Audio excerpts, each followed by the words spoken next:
Shalom, damai di hati. Puji nama Tuhan Yesus yang selalu baik dan luar biasa. Ada berkati orang kehidupan. Karena apa? Aduh luar biasa. Torang semua memasuki bulan September. Toh 8 bulan telah berlalu. Torang so nikmati dengan segala berkat yang torang terima daripada Tuhan. Baik suka maupun duka. Tapi torang yakin torang tidak berjalan dengan Tuhan Yesus. Dan puji Tuhan saat ini torang boleh baku dapat kembali di dalam pembahasan Bina Anak pelajaran 36 yang berjudul Kabar Baik untuk Semua Orang. Adikku yang berkati Tuhan, pembacaan di pelajaran 36 ini, pembacaannya terdapat di dalam, kembali ada di, torang mau baca Kisah Para Rasul. Kisah Para Rasul pasal 10 ayat 1 sampai 35. Ya, namun sebelumnya biarkan kitab itu terbuka. Mari kita mohon kekuatan Roh Kudus menuntun patorang semua. Mari kita berdoa. Ya Tuhan Yesus yang adalah firman kehidupan, firman-Mu sudah terbuka untuk kami baca. Hikmat yang daripadamu Tuhan, Roh Kudus berkuasa bagi kami, sehingga firman yang disampaikan tidak akan sia-sia, tetapi itu akan menjadi berkat bagi kami. Siapkan hati kami, pikiran kami, bahkan telinga kami untuk mendengarkan firman-Mu. Ampuni Tuhan, ketika ada salah dan dosa yang kami perbuat melawan kehendak Tuhan. Baharui kami semua dengan kuasa Roh Kudus Tuhan. Pakai kami semua untuk menjadi alat kesaksian Tuhan di tengah-tengah dunia ini. Terima kasih Tuhan. Kami doa di dalam nama Tuhan Yesus. Amin. Mari kita baca bersama pembacaan pelajaran 36. Pembacaannya terdapat dalam Kisah Para Rasul 10 ayat 1 sampai ayat yang ke-35 yang diberi judul oleh Lembaga Alkitab Indonesia, Petrus dan Kornelius. Di Kaisarea ada seorang yang bernama Kornelius, seorang perwira pasukan yang disebut pasukan Italia. Ia saleh serta seisi rumahnya takut akan Allah, dan ia memberi banyak sedekah kepada umat Yahudi dan senantiasa berdoa kepada Allah. Dalam suatu penglihatan, kira-kira jam 3 petang, jelas tampak kepadanya seorang malaikat Allah masuk ke rumahnya dan berkata kepadanya, "Kornelius." Ia menatap malaikat itu dan dengan takut ia berkata, "Ada apa Tuhan?" Jawab malaikat itu, "Semua doamu dan sedekahmu telah naik ke hadirat Allah, dan Allah mengingat engkau.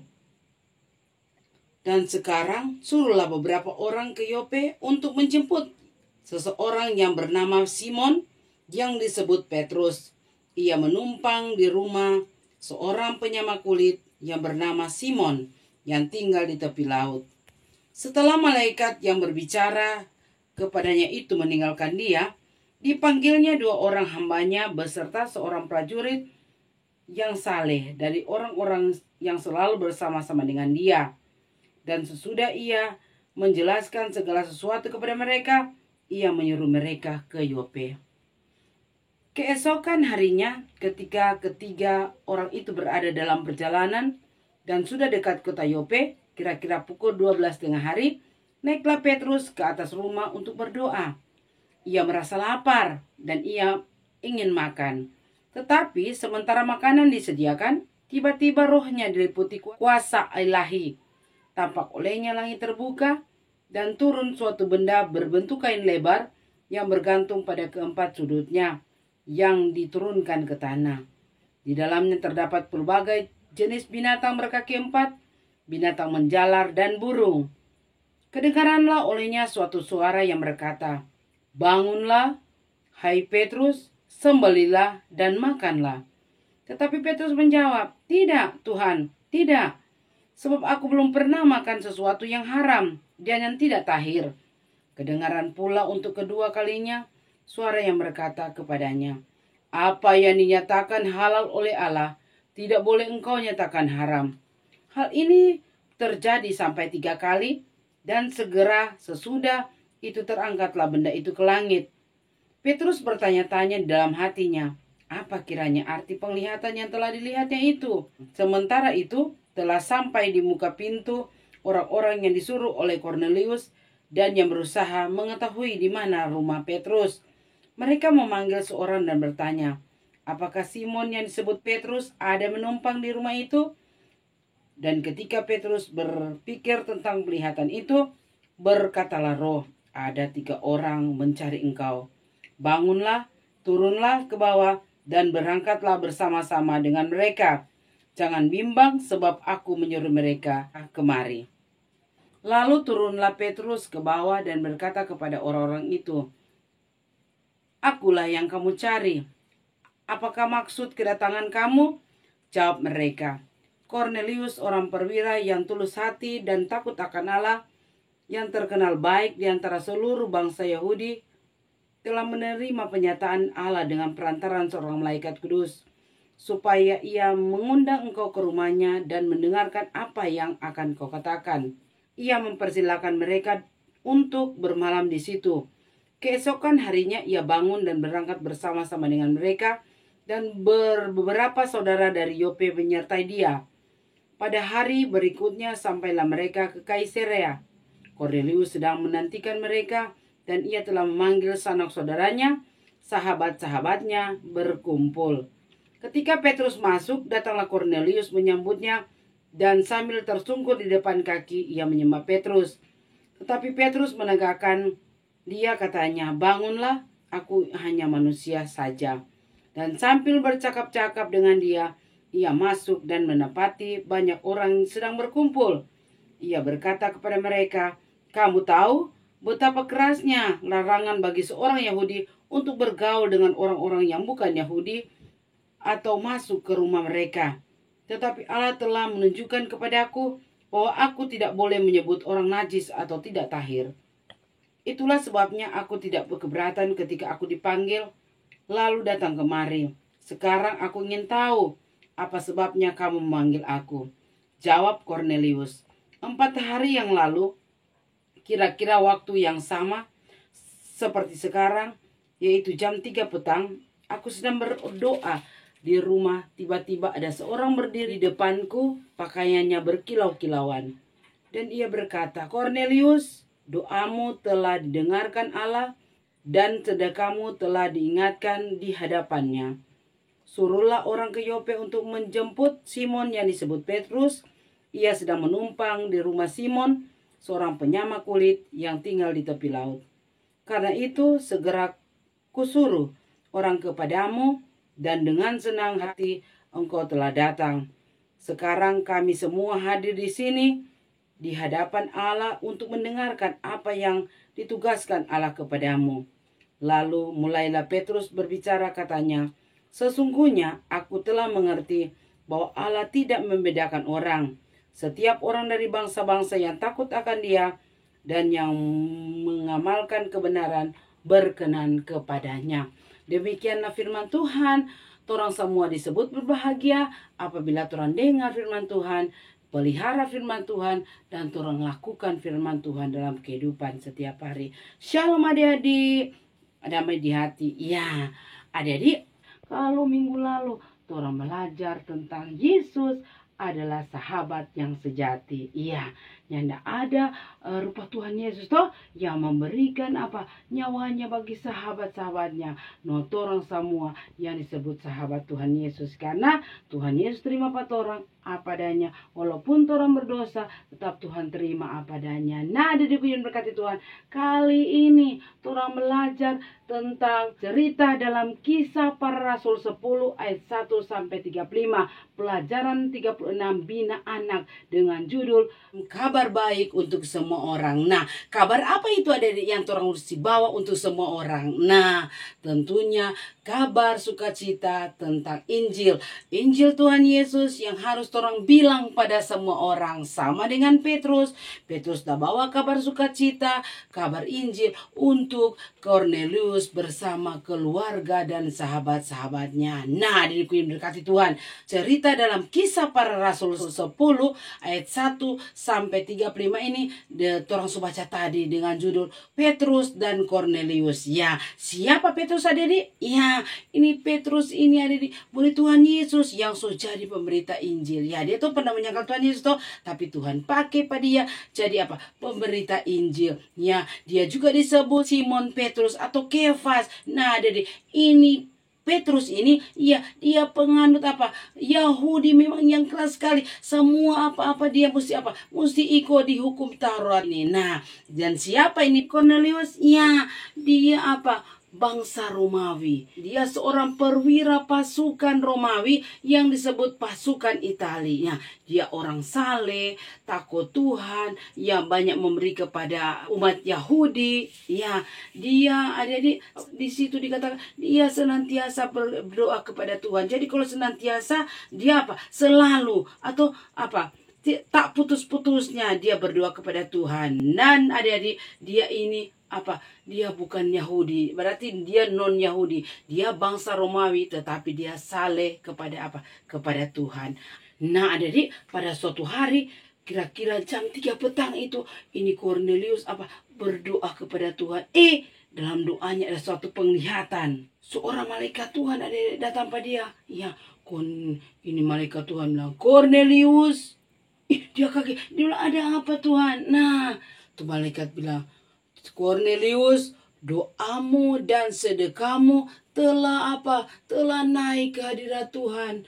Dan sekarang suruh coba beberapa orang untuk pergi ke Yope untuk menjemput seorang yang bernama Simon yang disebut Petrus. Dia menumpang di rumah Pak Simon, seorang penyamat kulit yang rumahnya di tepi laut. Setelah tuh malaikat pergi adik-adik, ini Cornelius langsung panggil DP hamba 2. Mari sini, kita mau suruh penghuni 2. Dia panggil seorang prajurit yang saleh, yang selalu bersama-sama dia. Dia bilang, Moni 3, pergi di Yope. Pergi pas seorang yang bernama Simon, seorang penyamat kulit yang tinggal di tepi laut. Di situ ada Simon Petrus. Jemput kemari, bawa kemari. Karena dan kita dah lihat dalam suatu penglihatan Tuhan ada suruh. Ya adik, keesokan harinya di hamba-hamba apa adik langsung pergi ke Yope. Bersamaan pada waktu itu, ya naiklah Petrus untuk berdoa kepada Tuhan. Tapi adik waktu itu Petrus rasa apa? Rasa lapar sekali. Adik, sementara makanan disediakan pada waktu dia berdoa, dia perut diliputi dengan kuasa ilahi. Sementara Petrus berdoa, dia lihat adik ke langit. Ya, tuh langit terbuka dan turun dari langit. Yuk, itu kain besar sekali, panjang. Di dalam kain itu ada binatang-binatang berkaki 4. Nah, binatang-binatang apa itu berkaki 4? Ya, ada sapi, ada jerapah. Pokoknya binatang berkaki 4, baru ada ular, baru ada burung-burung. Pokoknya banyak sekali binatang, macam-macam binatang. Nah, jadi saat itu juga ada suara dari langit yang berkata, bangunlah hai Petrus, sembelilah dan makanlah. Ini Petrus langsung begini karena dia seorang memang pengaut Yahudi yang amat keras. Dia bilang, aduh Tuhan, tiada Tuhan kita tidak pernah Tuhan makan tuh apa? Tuh binatang-binatang haram yang tidak apa? Yang tidak tahir adik-adik. Dia bilang, aduh nih mau Tuhan. Dia nih mau apa? Karena dia penganut Yahudi. Dia kasih ikut sekali tuh hukum Taurat. Dan kedengaranlah olehnya suara yang bilang, apa yang dihalalkan oleh Allah tidak boleh, mana bilang haram. Hal itu terjadi adik-adik sampai 3 kali. Sampai itu apa? Itu kain terangkat ulang ke apa? Ke langit. Adik-adikku yang berkati Tuhan. Iya, ini Petrus bertanya-tanya, apa dia maksud ini penglihatan ini? Kenapa ini Tuhan kasih penglihatan begini bagi kita? Dia bertanya-tanya dia di dalam hati. Kenapa Tuhan kasih apa penglihatan itu pada dia? Nah, sementara dia bertanya-tanya di dalam hati, ya itu 3 orang yang Cornelius dah suruh, sampai di bawah. Nah, jadi mereka berusaha mencari apa? Di mana Petrus? Nah, adikku yang berkati Tuhan, mereka panggil seorang kondon tanya, hei, betul di sini seorang yang bernama Simon, penyamak kulit, rumah ini betul? yang itu Petrus ada menumpang akang. Ya, untuk orang jawab, oh iya betul. Sementara Petrus ada berpikir tentang penglihatan itu ada di, ya, roh berkata di telinganya, ada 3 orang di bawah, ada cari pangana. Jadi pergi jo bersama-sama dengan mereka karena apa? Mereka apa?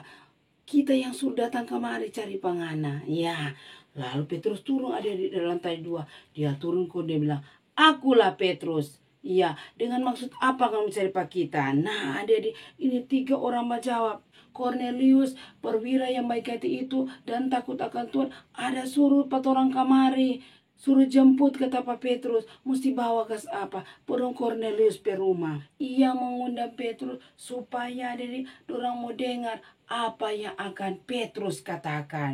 Nah, dari yang berkati Tuhan, Petrus bilang, oh kalau begitu mari dulu bermalam ngodi di sini, nanti orang pergi besok. Dan ada di tuh 3 orang hamba dari Cornelius itu bermalam bersama-sama dengan Petrus. Keesokan harinya ada di mereka terus apa? Pergi kemana? Di Kaisarea. Nah, jadi pada waktu tiba di Kaisarea, Petrus kaget karena dia apa? Di rumah Cornelius. Cornelius kode so undang DP sahabat-sahabat, DP isi keluarganya. Pokoknya dorang so siap mau sambut pas apa? Pak Petrus. Petrus pe masuk, pun dia langsung bersujud kasih ada di Pak Petrus. Aduh, pokoknya dia senang sekali Petrus datang. Tapi Petrus bilang, bangunlah. Aku ini hanya manusia biasa. Nah, adikku yang diberkati Tuhan, langsung Petrus masuk. Petrus bilang begini, hei saudara-saudara, betapa kerasnya larangan orang Yahudi apa bergaul dengan orang apa bukan Yahudi. Toh ini Petrus bilang pokoknya orang kasih dilarang keras mau bergaul dengan orang-orang bukan Yahudi.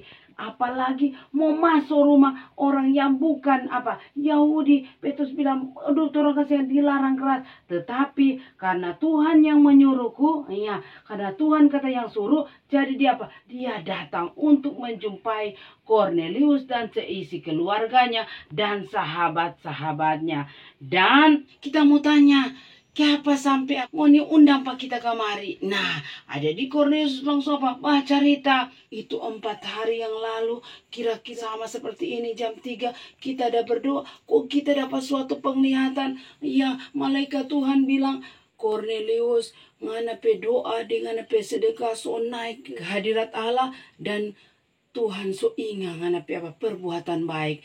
Nah, jadi suruh juga suruh pergi Pak Simon, seorang penyama kulit yang tinggal di tepi laut di Yope sana, suruh jemput pas seseorang yang bernama Simon Petrus.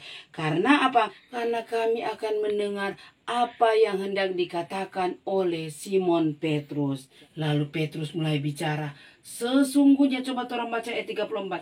Sesungguhnya aku telah mengerti bahwa Allah tidak membedakan orang. Nah, jadi Petrus bilang, berpikir, oh ini story maksud apa? Itu penglihatan tadi toh. Iya, Allah tidak membedakan apa? Membedakan orang. Dia dah lihat di penglihatan pada dia ada banyak sekali binatang dalam kain yang ada turun dari langit. Dia dah lihat, oh itu macam-macam binatang yang di dalam kain itu. Binatang berkaki 4, ada burung, ada ular, pokoknya ada semua. Pokoknya dia langsung ingat, oh Allah tidak membedakan orang. Adikku yang berkati Tuhan, Petrus langsung mengerti. Ini kote Tuhan Allah pemaksud. Tuhan Yesus pemaksud dengan memberi apa? Penglihatan ini kepada siapa? Kepada Petrus. Dan mulailah Petrus apa? Memberitakan Injil tentang kabar sukacita kepada Cornelius beserta seluruh keluarganya dan sahabat-sahabatnya. Toh, nah adikku yang berkati Tuhan, orang boleh belajar dari cerita ini toh. Nah, kalau pada zaman lalu ada di ini orang Yahudi ini ada suka membeda-bedakan orang toh.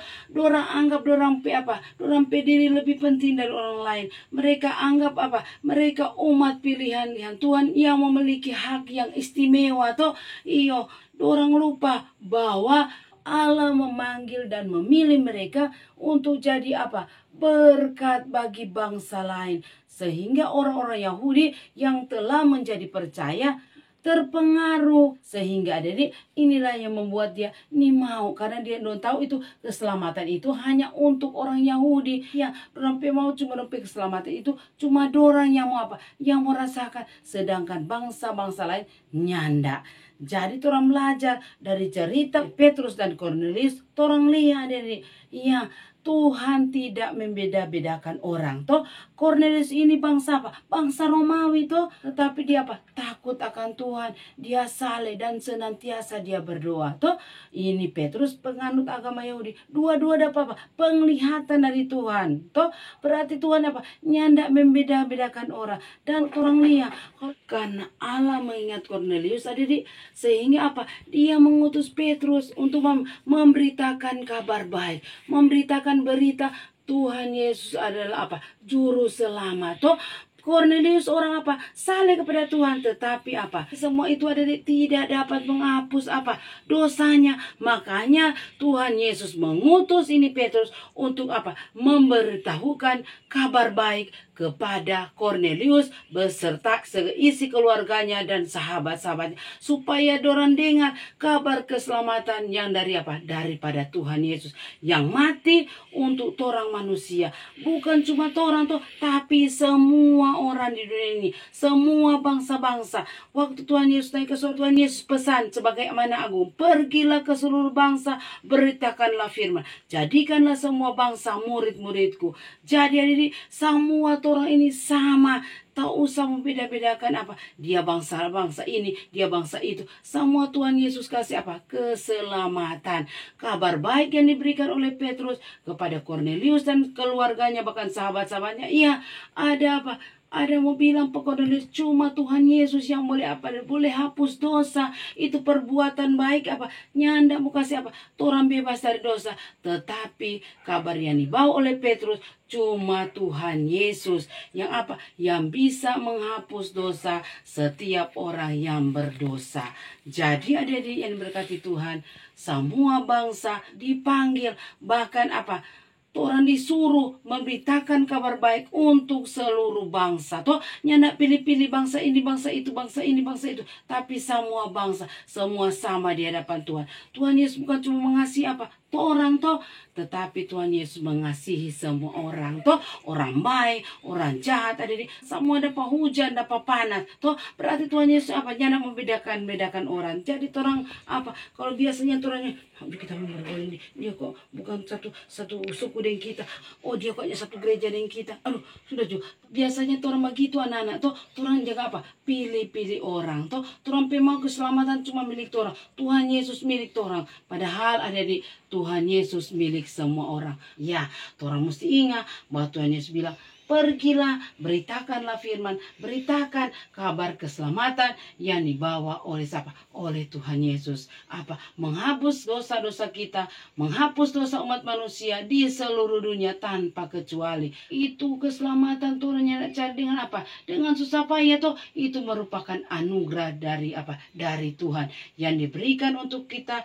asalkan apa? Mengamalkan apa? Kebenaran. Semua orang yang melakukan kebenaran semua dikenan oleh Tuhan. Dan keselamatan diberikan cuma-cuma kepada orang yang percaya. Tuhan Yesus memberkati firman-Nya, memberkati orang semua. Amin. Mari kita berdoa. Tuhan Yesus, terima kasih atas firman-Mu yang sudah memberkati orang semua. Jadikan kami Tuhan alat kesaksian-Mu untuk memberitakan Injil-Mu di tengah-tengah semua bangsa di dunia ini.